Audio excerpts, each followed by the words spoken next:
He's at rest. He is at peace. Matapos ang mahigit isang buwan sa ospital, Comedy King Dolphy pumanaw na sa edad na 83. Sa gitna ng pagluluksa, Pamilya Quezon, labis ang pasasalamat sa lahat ng nagdasal para kay Dolphy. On behalf of my brothers and sisters, on behalf of everyone who loved him, on behalf of Shasha, my brother Ronnie, my sister Donna, my sister Kit, we all thank you from the bottom of our hearts. Kaligayahang dinala niya sa tahanan ng pamilyang Pilipino. Hindi matatawaran, hindi malilimutan.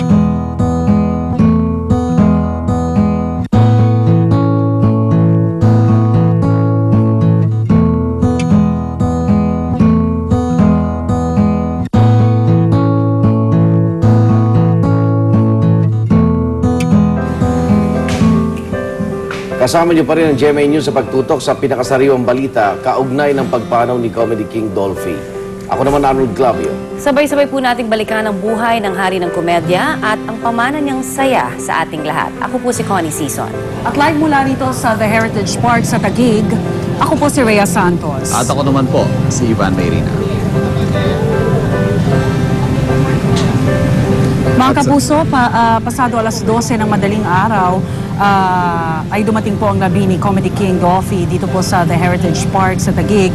At sa kasalukuyan po ay isinasaayos pa ang kanyang labi para sa magiging burol ng hari ng komedya. Mula nga po nung pumutok ang balita na pumanaw na ang Comedy King, nagkaroon ng biglaan, spontaneous Rhea na pagtitipon ng mga nagmamahal sa kanya. Mga ordinaryong tao nagtipon po sa harap ng o Makati Medical Center kagabi.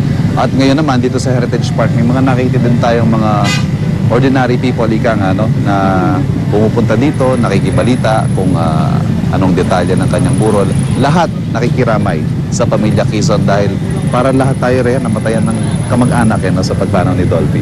Dahil lahat nga, Ivan, napatawa ng hari ng komedya. 8:34 po kagabi ay pumanaw na ang Comedy King. Matapos po ang isang buwan na pakikipaglaban, o mahigit isang buwan na pakikipaglaban sa sakit na pneumonia. Nagkaroon din po ng iba't ibang komplikasyon na ang hari ng komedya. Naging matatag, matibay ang kanyang pamilya, umasa, nagagaling pa rin ang Comedy King. Kasi kung maalala nga natin, Ivan, medyo nag-improve itong kondisyon ni Dolphy. Pero syempre, kinuha na rin po siya ng ating may kapal at kumbaga, he's in a better place now. Sa mga nakausap nga natin kagabi, Rhea, marami yung nagulat Sunod-sunod na araw, binabalita natin, nagre-respond ang Comedy King sa treatment, bumubuti ang kanyang kondisyon. In fact, parang 2 or 3 days ago, gusto pa nga niyang umuwi. Diba? Yes. Parang nagpapaalam siya, pwede na ba siyang umuwi, pero siyempre hindi pa siya pinalabas sa ICU dahil meron pa nga siyang pneumonia at that time. At kasama rin po natin dito sa Heritage Park, makakasama po natin si Oscar Oida para sa iba pa pong detalye. Oscar? Yes, Rhea, Ivan, mga bandang alauna na madaling araw ng mamataan ng mga miyembro ng media. Dito sa Heritage Park ang Vice Presidente, si Jeje Marbinay. At tumagal lamang siya ng mga 30 minuto sa loob ng Heritage Park at lumabas din ito at pinaunlakan niya na maikling interview ang mga miyembro ng media. Ayon sa kanya, pinapaabot niya sa Pamilya Quezon ang kanyang taus-pusong pakiramay sa tinawag pa nga niyang pare dahil inaanak daw niya si Van Dolph. Ayon sa kanya, sa kabila ng pangyayari, nanatiling matatag ang Pamilya Quezon. Pakinggan natin ang ilan sa mga nasabi ng Vice Presidente. Papaabot ako kasama ng pamilya ko ng pakikiramay sa pamilya ni Parin Dolphy. Kaya ako siya tinatawag na Parin Dolphy. Hinahanap ko kasi si Van Dolphy.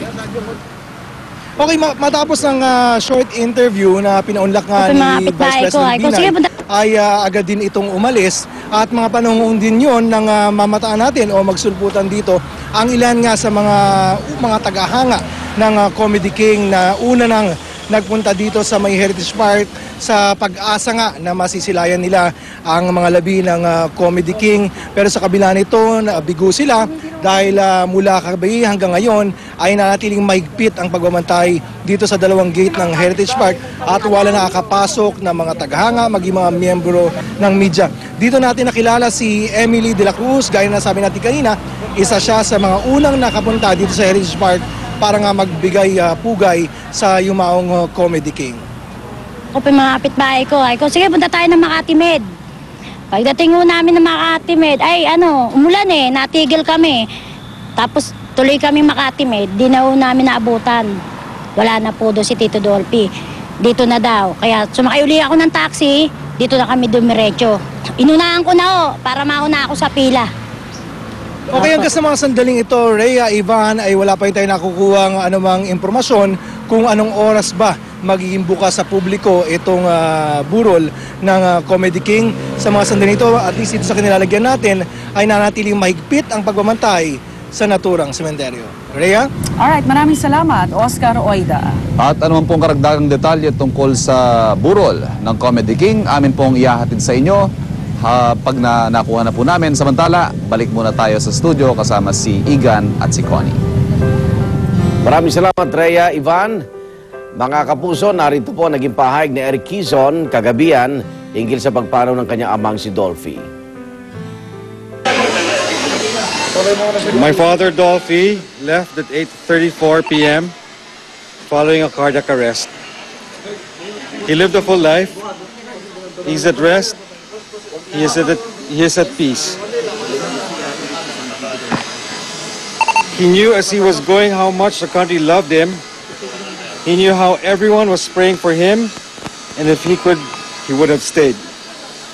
So just he could thank you personally. But where his spirit was strong, his body had so weakened. He had to go. On behalf of my brothers and sisters, on behalf of everyone who loved him, on behalf of Shasha, my brother Ronnie, my sister Donna, my sister Kit, we all thank you from the bottom of our hearts. Pray for his eternal repose, and in his honor, please smile at the person standing next to you. Heaven is a happier place with him there. And for us whom he's left behind, comedy's dead, but long live comedy. Thank you.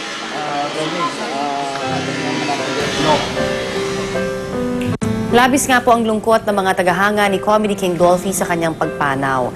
Ilan po sa kanila agad nagtungo sa Makati Medical Center kagabi nang mabalita ang sumakabilang buhay na ang kanilang idolo.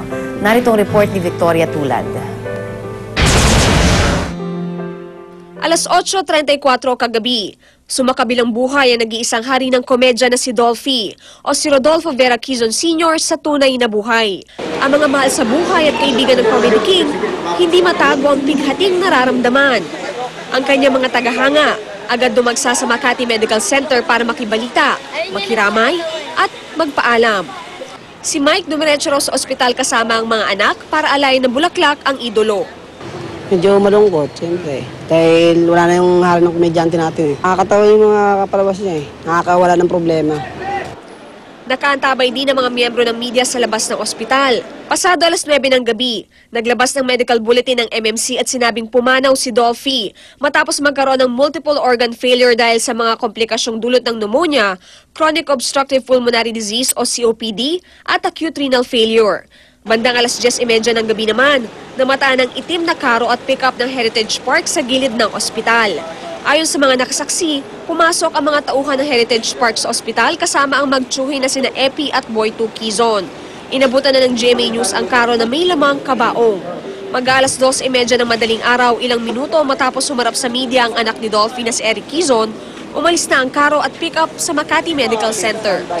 Dumiretso ang mga ito sa Heritage Park sa Taguig, kung saan isang ambulansya raw ang nauna nang pumasok. Hindi na pinayagan sa loob ng sementeryo ang media. Para sa unang balita, Victoria Tulad, reporting. Ilang taon din pong kinover ng ating kasamang si Lar Santiago ang Comedy King na si Dolphy. At para sa iba pang balita ukol sa naging buhay at career ni Dolphy, narito po si Kuya Lar. Salamat, Connie. Sa lahat daw ng artista, kakaiba ang Comedy King. Dinaanan niya ang teatro, radyo, telebisyon at pelikula. At sa lahat ng ito, nagningning si Dolphy. Narito ang report. Nagsimula sa teatro, naging tanyag din sa radyo at telebisyon. Pero sa pelikula, sa larangan ng komedya, tunay na naghari. Mahigit sa 200 pelikula ang kanyang nagawa. At marami sa kanyang pinagbidahan, talagang tumabo sa takilya.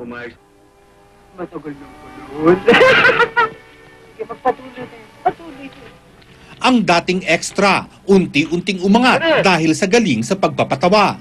Napansin siya ni Fernando Poe Sr., ang ama ni FPJ. Kahit sikat noon ang mga love team sa pelikula, gumawa ng pangalan si Dolphy bilang character actor. Yes, my lovely sister. Anything? Hindi naman sa katawan mo, arte mo yan. Nakakasuktor ka na. Hirap na hirap nga akong darating, hindi mo pa ako bubuksan agad kung hindi glory ang tawag sa'yo. Masasabing lubos siyang nakilala ng bumida sa pelikulang Jack and Jill noong 1954. Isang bading ang ganap niya rito na kinagat naman ng masa. Kaya ang marami sa mga sumunod niyang pelikula, bakla ang role niya.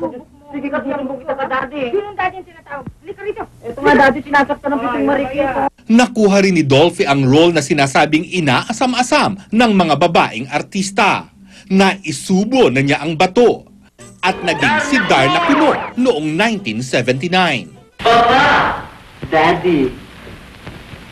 Katambal naman ni Dolphy sa pelikulang Double Trouble ang kapatid niyang si Georgie. Kambal tuko ang ganap niya kasama sina Liberty Ilagan, Eddie Gutierrez at Panchito. Papa! This is a surprise. Isn't this wonderful, Daddy? Nakipagsabayan naman siya sa matipunong si Vic Vargas sa Tansan vs. Tarzan noong 1963.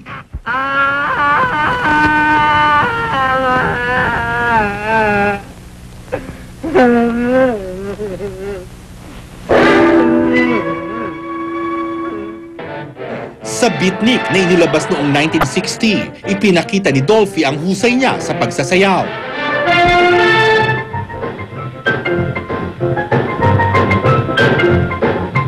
Sa katunayan, siya pa nga ang nag-choreograph ng mga sayawan dito, katuwang si Rally Calvo. Nga po kang magandang kasing ganda ng kanyang lolang mabuting hindi nagmana sa ama. etc. Sa TV, sumikat ng gusto ang tandem ni Dolphy at Nida Blanca sa pamamagitan ng John and Marcia. Alam nyo, maski naman 5,000 to, pwede ko ipagmalaki talaga ito. Sapagkat ito parehas ko itong kinita. Legal ito. Maski saan tao ako humarap, hindi ako ikahihiya sapagkat ito. Kinita ko sa sarili kong pawis, hindi ko pinagnakawan ito. Kaya naman, sinubukan din ang lakas ng karisma ng nakatutuwang mag-asawa sa pelikula. Noong 1973, ipinalabas ang John and Marcia the Movie. Pumatok naman ito, kaya nasundan pa ng 8 sequel. Ipinamalas naman ni Dolphy ang husay niya sa drama sa pelikulang Markova noong 2000. Ipinadaman niya sa atin ang hirap na naranas ng isang matandang comfort gay noong panahon ng Hapon. Sa nasabing obra, nakatrabaho niya ang mga anak na sina Eric at Epi Quizon. At ang kanilang galing, kinilala pa sa ibang bansa. Natanggap nila ang mataas na parangal para sa aktor sa Brussels, Belgium noong 2001. At noong 2010 Metro Manila Film Festival, inilabas ang Father Jejemon. Ginampanan